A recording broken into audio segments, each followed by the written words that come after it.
Assalamualaikum warahmatullahi wabarakatuh. Perkenalkan, nama saya Badaratu Takia.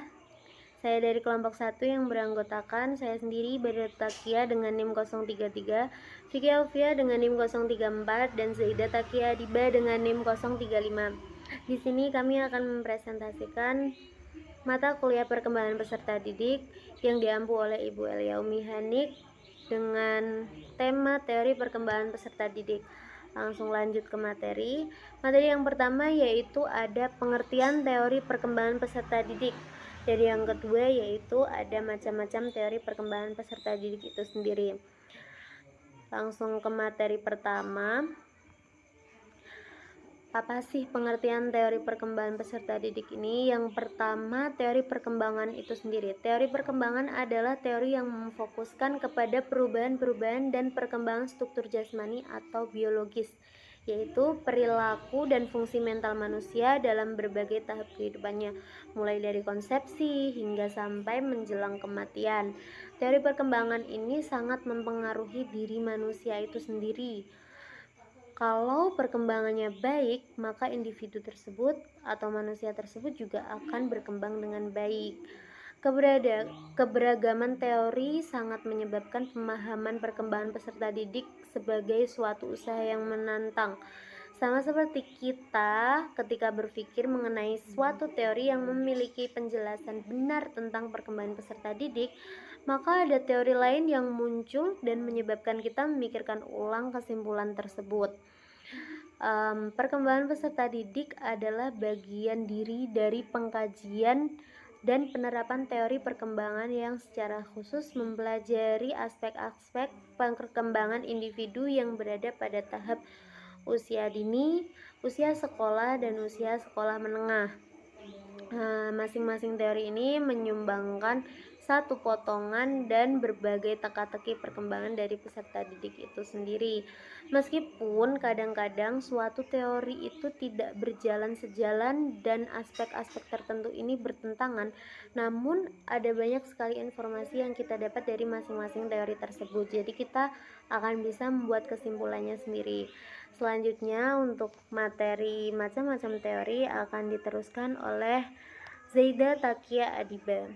Baik, materi yang selanjutnya yakni macam-macam teori perkembangan peserta didik. Yang pertama mengenai tentang teori ekologi Bronfenbrenner. Masing-masing subsistem dalam teori ekologi Bronfenbrenner. Yang pertama, mikrosistem, yaitu lingkungan yang paling dekat dengan pribadi. Yang kedua, mesosistem, yaitu mencakup interaksi di antara mikrosistem di mana masalah yang terjadi dalam sebuah mikrosistem akan berpengaruh pada kondisi mikrosistem yang lain. Yang ketiga, ekosistem. Ekosistem yaitu sistem sosial yang lebih besar di mana anak tidak terlibat interaksi secara langsung.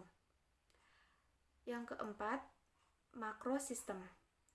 Makrosistem yaitu sistem lapisan terluar dari lingkungan anak. Yang kelima, kronosistem. Kronosistem yaitu mencakup pengaruh lingkungan dari waktu ke waktu. Yang kedua, teori psikoanalisis Sigmund Freud. Psikoanalisis memiliki 3 penerapan. Yang pertama, suatu metode penelitian dan pikiran. Yang kedua, suatu ilmu pengetahuan sistematis mengenai perilaku manusia. Dan yang ketiga, suatu metode pelakuan terhadap penyakit psikologis atau emosional. Materi yang selanjutnya akan disampaikan oleh Mbak Vicky. Teori yang terakhir yaitu teori psikososial Erik Erikson. Itu terbagi 8 tahapan. Yang pertama, tahap pertama yaitu Trust versus Mistrust. Itu dari usia bayi sampai umur 1 tahun. Dalam tahap ini, bayi mendapatkan pengasuhan dan kehangatan. Tahap yang kedua, itu dari umur 1 tahun sampai 3 tahun. Dalam tahap ini, anak akan belajar bahwa dirinya memiliki kontrol atas tubuhnya. Tahap yang ketiga, itu dari umur 3 tahun sampai 6 tahun. Pada periode ini, anak belajar bagaimana merencanakan dan melaksanakan tindakannya. Tahap yang keempat, itu dari umur 6 tahun sampai 12 tahun. Pada saat itu, anak belajar memperoleh kesenangan dan kepuasan dari menyelesaikan tugasnya, khususnya bidang akademik. Tahapan yang kelima, itu dari umur 12 tahun sampai 18 tahun. Pada tahap ini terjadi perubahan fisik dan jiwa di mana masa biologis seperti orang dewasa atau pubertas.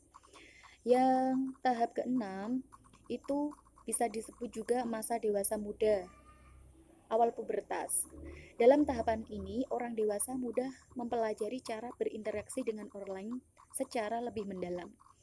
Tahapan yang ketujuh itu masa dewasa menengah. Pada tahap ini, individu memberikan sesuatu kepada dunia sebagai balasan dari apa yang telah dunia berikan untuk dirinya. Tahapan yang terakhir, yaitu masa dewasa terakhir. Pada tahap usia lanjut ini, mereka juga dapat mengingat kembali masa lalu dan melihat makna ketentraman dan integritas.